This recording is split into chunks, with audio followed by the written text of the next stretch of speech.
लोकसभा चुनाव को लेकर Uttarakhand Bharatiya Janata party active mode में नजर आ रही है। इसी के चलते भारतीय जनता पार्टी ने प्रदेश के तीनों महामंत्रियों को महत्वपूर्ण जिम्मेदारियां सौंपी है। इन्हीं तमाम विषयों को लेकर एचएनएन 24/7 के ब्यूरो चीफ रोहित विक्रम सिंह ने बीजेपी के प्रदेश महामंत्री राजेंद्र सिंह बिष्ट से खास बातचीत की।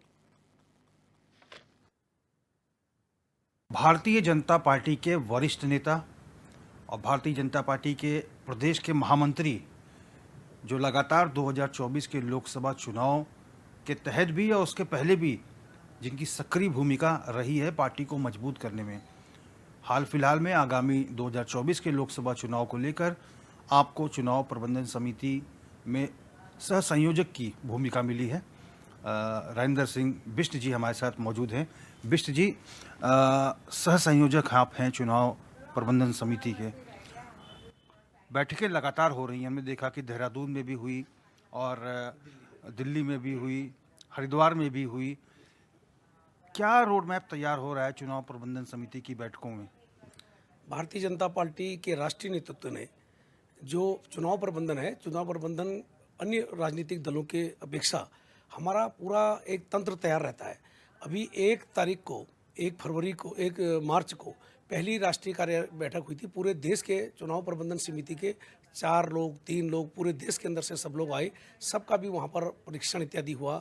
हमने 38 प्रकार के कार्यक्रम बना रखे हैं, उसको विभाग में बांटा है, 38 प्रकार के विभागों। उन विभागों को भी हमने नीचे आकर उसकी प्रदेश की टोलियां बनाई हैं, फिर लोकसभा की टोली बनाई है, फिर उसके बाद नीचे विधानसभा की टोली बनाई है। इसके नीचे और नीचे जाएंगे तो मंडल की टोली बनी है। हमारी प्रदेश की टोली पूरी बन चुकी है, हमारी लोकसभा की टोलियां पूरी बन चुकी है 5 की 5 लोकसभाओं पर, हमारी विधानसभाओं की टोली भी तैयार हो चुकी है। इसके भी हमने जो 38 प्रकार के कार्य हैं, 38 प्रकार के कार्यों को भी हमने जिस प्रकार राष्ट्रीय स्तर पर भी राष्ट्रीय महामंत्रियों ने को आपस में 10-10 कार्य बांटे गए, ऐसे ही हमने 8-8, 10-10 विभाग आपस में भी तीनों महामंत्रियों जी ने बांटे गए हैं प्रदेश के स्तर पर। और उनकी मॉनिटरिंग स्वयं, जैसे मेरे पास 8 विभाग मेरे पास हैं।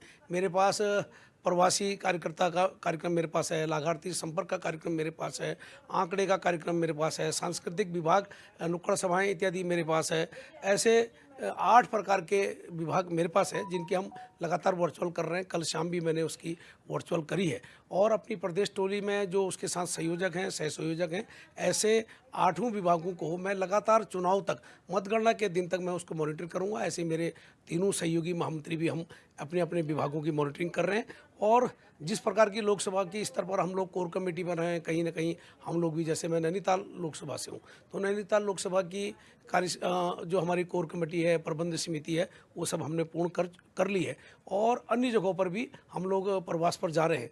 मैं संभवतः पौड़ी या टिहरी में किसी लोकसभा पर और चुनाव प्रबंधन की, जो विधानसभा की चुनाव प्रबंधन है, इस पर जाऊंगा। ऐसे हम तीनों महामंत्रियों को भी, प्रदेश अध्यक्ष जी अलग जा रहे हैं, उनका भी प्रवास कल से प्रारंभ हो गया है, और संगठन महामंत्री जी भी जा रहे हैं। और जहाँ तक चुनाव को लेकर है, हमारे मुख्यमंत्री जी लगातार कार्यक्रम कर रहे हैं। अभी लाभार्थी सम्मेलन कर रहे हैं। कल भी जसपुर में है, इससे पहले बाजपुर में हुआ था, हल्द्वानी पर भी लाभार्थी सम्मेलन हुआ था। पूरे प्रदेश के अंदर जिस प्रकार के उनके आयोजन चल रहे हैं, उसको देख कर प्रतीत होता है बहुत उत्साह है कार्यकर्ताओं के अंदर। और पूरे देश के अंदर हमने 60 करोड़ लोग चिन्हित किए हैं जो लाभार्थी हैं। 60 करोड़ में हमने तय किया कि 25 करोड़ लोगों तक हमारे कार्यकर्ता पहुँचे। उसी में हम लाभार्थी सम्मेलन के तहत हम लोग जा रहे हैं। उस पर 8 से 9 लाख लाभार्थी उत्तराखंड पर है। उस पर स्वयं भी मैं भी गया, और लाभार्थियों के पास हम जाते हैं, लाभार्थियों से पूछते हैं कि आपको किस प्रकार का लाभ मिला है। तो वो सारी चीज़ें हम लोग तय करते हैं कि क्या क्या, और उनसे व्यू भी लेते हैं कि उनके देश के प्रधानमंत्री जी के लिए क्या कहना है, किस प्रकार की नीतियों से वो हैं। और मैं समझता हूँ कि जो ये लाभार्थी सम्मेलन है हमारा, लाभार्थी सम्मेलन की बात करें तो पूरे देश के अंदर 140 करोड़ पर कोई भी व्यक्ति ये नहीं कह सकता कि मुझे कोई प्रकार का लाभ नहीं मिला है। हर व्यक्ति, इस देश में निवास करने वाला प्रत्येक व्यक्ति लाभार्थी है। अगर लाभार्थी की बात करेंगे तो हम कोरोना के समय पर एक परिवार पर 5 व्यक्ति थे, 5 को हमने, देश के प्रधानमंत्री जी ने उस समय कोरोना के इंजेक्शन दिए जो मुफ्त में दिए। अगर उसकी एक बार की कीमत लगाएंगे तो कम से कम 3,000 रुपये की अगर कीमत माने तो 25,000 है। दूसरी बार में हमने फिर उनको इंजेक्ट किया तो वो 50,000 है। अगर फिर उनके सीनियर सिटीजन है जो 60 वर्ष से ऊपर थे, उनको हमने बूस्टर डोज भी लगाएंगे। तो मैं समझता हूँ कि कोई भी परिवार 50-60 हज़ार से नीचे की लागत है। इस देश की ही यशस्वी प्रधानमंत्री जी की ही ताकत और उनका साहस था, उन्होंने ऐसा कदम उठाया। और पूरे देश के अंदर जब कोहराम मचा हुआ था, आप बिल्कुल देश में हाहाकार मचा था, ऐसे 140 करोड़ लोगों को सुरक्षित करने का, जीवन देने का काम भी इस देश के प्रधानमंत्री जी ने किया है। तो मैं समझता हूँ कि कोई भी व्यक्ति बचा नहीं है कि उनके लाभ से कोई व्यक्ति नहीं बचा है। और 60 करोड़ से अधिक लोग तो हमने चिन्हित किए हैं कि जिन्होंने किसी न किसी प्रकार का देश के प्रधानमंत्री जी ने उनको लाभ दिया है। बिष्ट जी, जो लाभार्थी संपर्क अभियान है और अब तो लाभार्थी सम्मान समारोह भी हो रहा है, जिसमें लगातार मुख्यमंत्री प्रतिभाग कर रहे हैं, रोड शो हो रहा है, ये कॉन्सेप्ट कहाँ से आया लाभार्थियों से संपर्क करने का, लाभार्थियों के सम्मान करने का? ये बीजेपी में कॉन्सेप्ट कहाँ से आया? क्योंकि ये लगातार हम धरातल पर देख रहे हैं कि खुद मुख्यमंत्री ने इसका मोर्चा संभाला हुआ है, प्रदेश अध्यक्ष ने संभाला हुआ है। ये हमारे केंद्रीय नेतृत्व का और इस देश के प्रधानमंत्री जी का, हमारे यशस्वी राष्ट्रीय अध्यक्ष जी जगत प्रकाश नड्डा जी का, और हमारे BL संतोष जी जो हमारे राष्ट्रीय महामंत्री हैं, उन लोगों की योजनाओं का ये अंग था कि हमारे देश में इतने लोगों को हमने लाभ दिया है और किसी न किसी प्रकार से प्रत्येक इस देशवासी जो है वो लाभार्थी है, ऐसे लाभार्थियों की सूची बनाना, उनके पास संपर्क करना।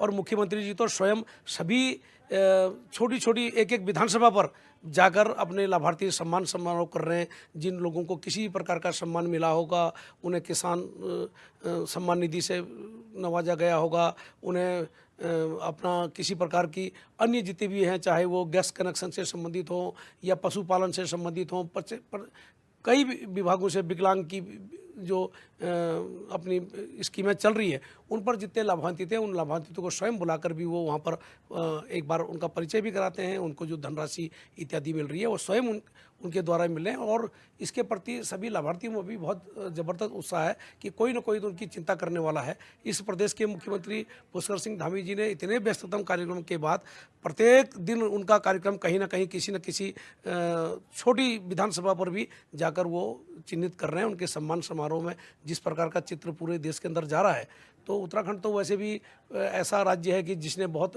पहले देश में पहले काम करने वाला, UGC लागू करने वाला देश का पहला है, नकल विरोधी सख्त कानून लगाने वाला उत्तराखंड पहला राज्य है देश के अंदर।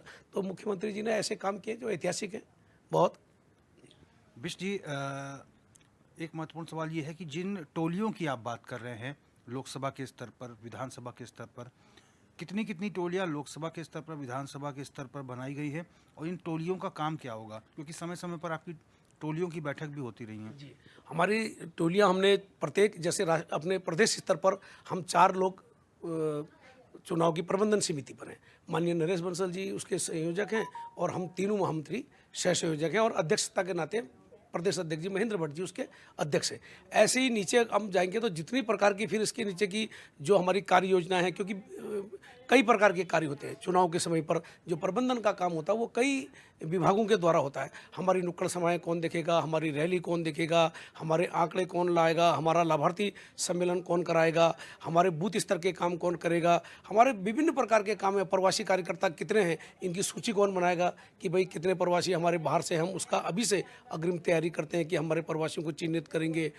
उनसे जो बाहर रहने वाले हैं वो अपने प्रदेश से बाहर रहते हैं तो उन लोगों से संपर्क करते हैं, उनकी सूची बनाते हैं और उनको लाने की रिहर्सल तैयारियां भी हम लोग अभी करते हैं। नुक्कड़ सभाएं हैं, हम अपने छोटी छोटी विधानसभाओं पर, एक एक विधानसभा पर हमारी अभी एक घोषणा पत्र हमने के लिए हमारी वैन गई है, जिसकी लॉन्चिंग 29 तारीख को हुई थी, 29 फरवरी को। शायद आपका चैनल ने भी उसको कवरेज किया था। तो माननीय त्रिवेंद्र सिंह घोषणा पत्र के प्रमुख हैं, और प्रत्येक उसके नीचे उनकी तो टीम है, उसके साथ नरेश बंसल जी हैं, कल्पना सैनी जी हैं, दीप्ति रावत जी हैं, ऐसी 4 लोगों की टीम वहाँ बनी है। घोषणा पत्र हम प्रत्येक लोकसभा पर 2-2, 3-3 वैनें हमारी जा रही हैं, जिसमें हमारी वीडियो वैन भी है, और उसमें हमने घोषणा पत्र की एक पेटी भी रखी हुई है। उस घोषणा पत्र की पेटी पर वो जहाँ जहाँ जाएगी, हम वहाँ से लोगों से उनके सुझाव घोषणा पत्र के लिए लेंगे। और घोषणा पत्र बनाने के लिए भी हमने 4 प्रकार के उसमें प्रकार रखे हैं। एक है कि अपना घोषणा पत्र आप हमारे पास जब वो गाड़ी पर जाएंगे तो जहाँ भी लगेंगे वहाँ के क्षेत्र के वासी, वहाँ के क्षेत्र की जनता अपना वो फॉर्म लेंगे और उनको भर के उसके अंदर डालेंगी।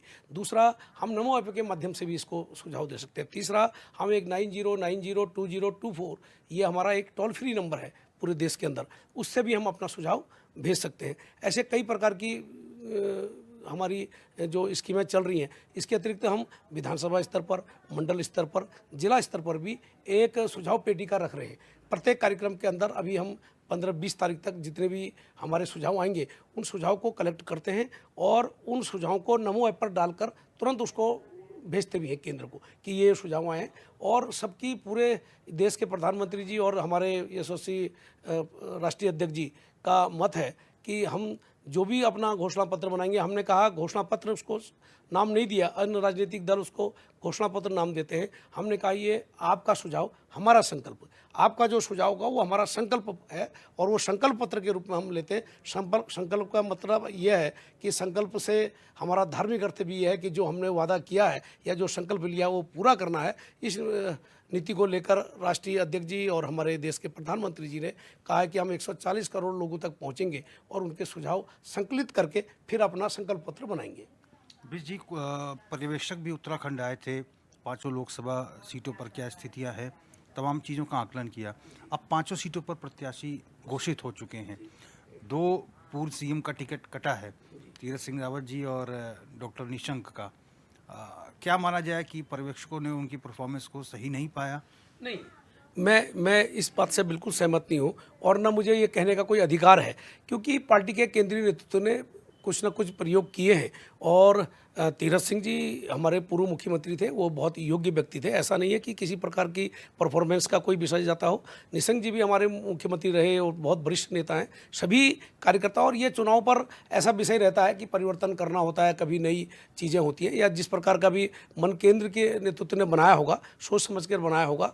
और अभी त्रिवेंद्र सिंह जी को टिकट दिया है तो त्रिवेंद्र सिंह जी भी हमारे पूर्व मुख्यमंत्री हैं, बहुत ही वरिष्ठ नेता हैं भारतीय जनता पार्टी के। अखिल भारतीय स्तर पर भी उन्होंने राष्ट्रीय स्वयंसेवक संघ से लेकर प्रचारक जीवन से लेकर बहुत लंबा दिया और कुशल नेतृत्व उनका रहा है। हरिद्वार से उनको टिकट मिला है, मैं उनको बधाई भी देता हूं आपके चैनल के माध्यम से। और ऐतिहासिक मतों से वो भी जीतने वाले हैं। अनिल बनूली जी हमारे युवा नेता हैं और पहले भी वो एक बार चुनाव लड़ चुके हैं। उनका गृह क्षेत्र भी पौड़ी है और कोटद्वार पौड़ी उनका गृह क्षेत्र है और बहुत उनका अनुभव राष्ट्रीय स्तर पर वो बहुत है। वो मीडिया के हेड है, कई वर्षों से पूरे देश की मीडिया को प्रबंधन का काम करते हैं, बहुत युवा हैं। उनकी लोकप्रियता भी उत्तराखंड पर बहुत अच्छी है और मैं समझता हूँ वो भी ऐतिहासिक मतों से जीतेंगे। 5 सीटों पर क्या स्थिति रहेगी इस बार?